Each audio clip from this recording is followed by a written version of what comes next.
action. Action. Good day, folks. What's going on? Pastor Jamal here at Rising Ground Church. I hope everything's going well today for everybody. I hope God is revealing some nice revelation, truth, guiding you. I hope you are connected to God's guidance so you can definitely get to where He wants you to be. And that's for real.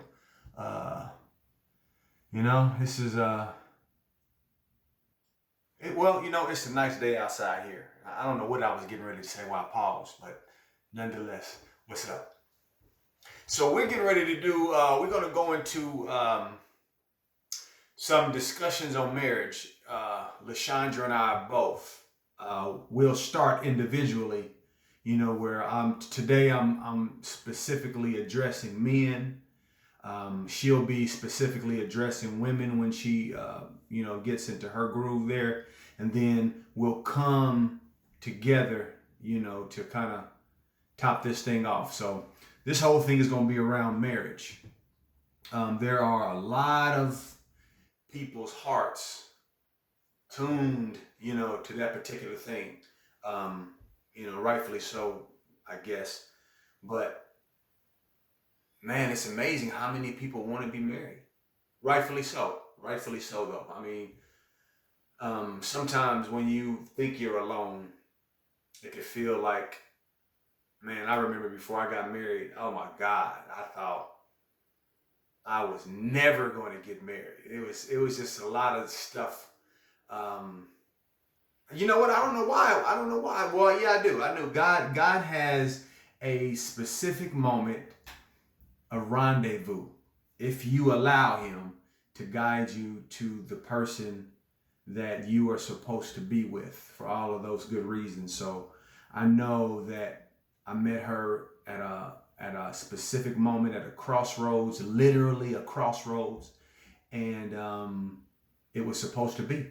So I am grateful, I am happy, and I'm ready to tell you why. You ready? Okay, so this particular moment, and I never like to be long because I don't think it's necessary. I even like reading books that are like this thin. You know what I mean? I like to get right into it, so we don't have to waste time, so we don't have to sift through any stuff. Sometimes I can be long-winded because in my mind I have to go somewhere in my mind, so I have to find that sweet spot, or God guides me to it, and in order for me to say what I feel like I'm supposed to say. So nonetheless, how a man prepares himself for marriage. This is what this moment is called. How a man prepares himself for marriage. So if you are a man and you're ready to become something more so that you can be everything for your wife that you're supposed to be, and hopefully likewise, then this might be for you. Let's tackle the purpose of marriage. Understanding that the biggest intention for marriage is to die to your own lower nature. Remembering that God brought out of Adam, Eve, an aspect of himself, and likewise, Adam being an aspect of Eve. We were never meant to be isolated from one another. So marriage should always be looked at as two of the same natures coming back together, joining back together. I got this new little device here, y'all. I'm excited to use. I always wanted to do this with this little thing. So if y'all see me slipping in it, sometimes it turns off and I got to turn back on. So yeah, so two lower natures, or two natures coming back together, and hopefully we'll go on. We'll get in that little moment, that little part. Okay, Mark chapter 10, verse 9 says, "What God has joined together, let no man separate. What God has put together, let no man take apart. What God has put together, let no man separate." So my question is, who is the man that's trying to separate God's covenant plan for marriage anyway? That man, drum roll, that man is none other than your own ego and its perception and perspective. Now, I'm sure there are other things involved in that, but this is the main point here, because God wants us to understand that most times, more times than not, it's our own perception, it's our own life experiences, it's our own mess that we've been conditioned in, that pulls us apart from a relationship, or that causes destruction in it, because we're conditioned in our world, in our environment, to be lesser than who we really are. Your ego and your perception, I mean, come on, man. You perceive what you have been conditioned to perceive. Your perspective is based on what you perceive, until it changes. Man's selfishness keeps him from reconnecting or joining back to that which God intended to be an asset for his growth. Let me say that again. Now I gotta find it. This thing is tripping me out. Man's selfishness keeps him from reconnecting or joining back to that which God intended to be an asset for his growth. Because we, again, are conditioned from the many different devices we're conditioned from, we allow that conditioning to literally dictate who we are, right? So that's, in essence, a selfishness, especially when we don't allow God to really change us and to mold and shape us. You know what I mean? So that selfishness keeps us from reconnecting or joining back to that which God has made for our growth. Next. Okay, I'm swiping the wrong way, y'all. Okay. Genesis 1:26 and 27, in essence, says, so God created man in his image and his likeness. The likeness of God, the image of God. God made them both. God made male and female, masculine and feminine. He created them. This shows you the true and real God-given nature of the husband and the wife. Marriage is the ultimate unveiling of God through man and woman. So, what is that? What does that mean? You have a man and a woman. You have masculine and feminine. Masculine and feminine are both natures and aspects of God. God is both masculine and God is both feminine. So the man and the woman who is purposed from God's heart and God's nature and God's creation. God doesn't make mistakes. So when God brought his two natures together, and he made the image male and female, he created a good thing. He created a thing that is like God, that is his God. So it's perfect. So when we come together, so I'm getting ahead of myself. So when God, this is in Genesis, God created Adam and then he separated. He took to the rib. You know the story. He separated Eve from Adam from the rib. He separated the masculine and the feminine, if you want to say, symbols. Because even a man that is separated, that is not, as Adam was separated from Eve, he still had the both masculine and feminine traits as well, as far as the abilities. But the man himself, Adam, the woman herself, was just a symbol of that masculine and that feminine. So I'm saying this because we have to get some context. Why is marriage important? Why is the union of a man and a woman God's covenant plan? Why is that important? Because it brings together, it brings back to together that what is that, solidification? I guess that's the word of what God made. And it's a beautiful thing. So it's important that as you're on your way to marriage, as if you're a woman or a man or a woman, if you're on your way to marriage, understand that first. Your sole responsibility is to be like God again. Is to get back to where you were supposed to be in the first place. So, going on. Here's how a man prepares himself for his wife. I told y'all this is short.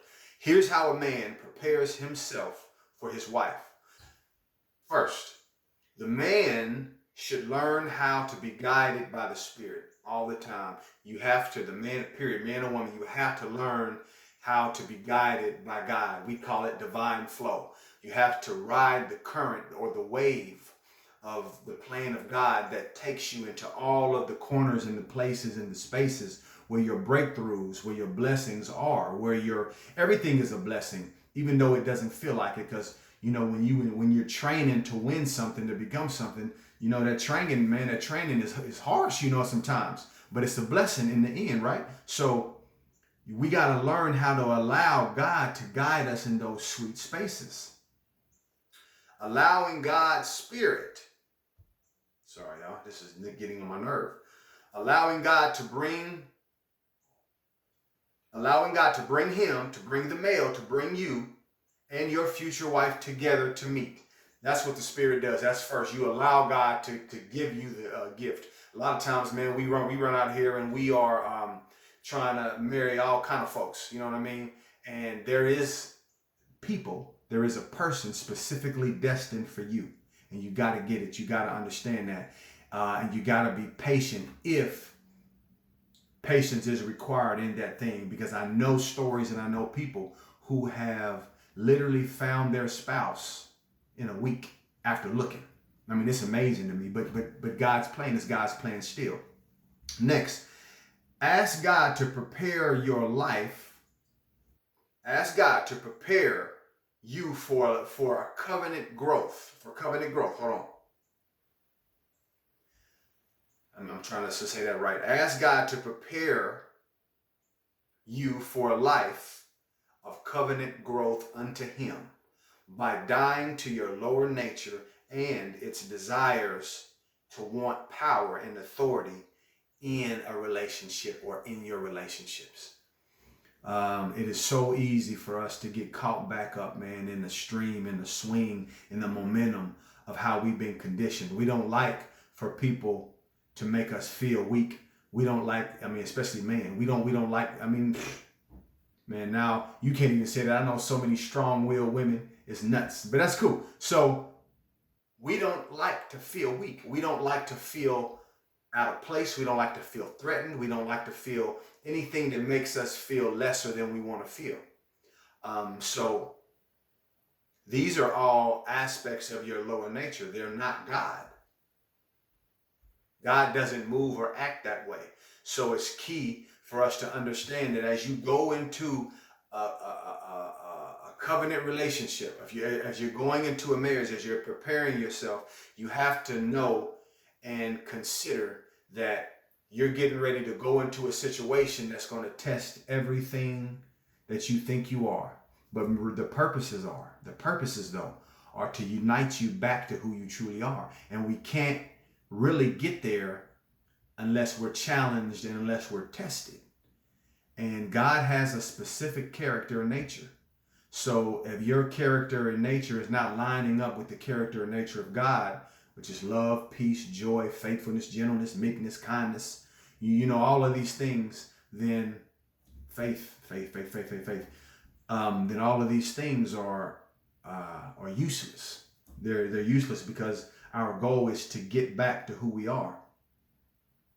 The next one is we have to try to decrease unnecessary pain. This is a practical one, meaning, I don't know, God, you can still find the relationship and the marriage of your dreams without what I'm getting ready to say as well, because I did.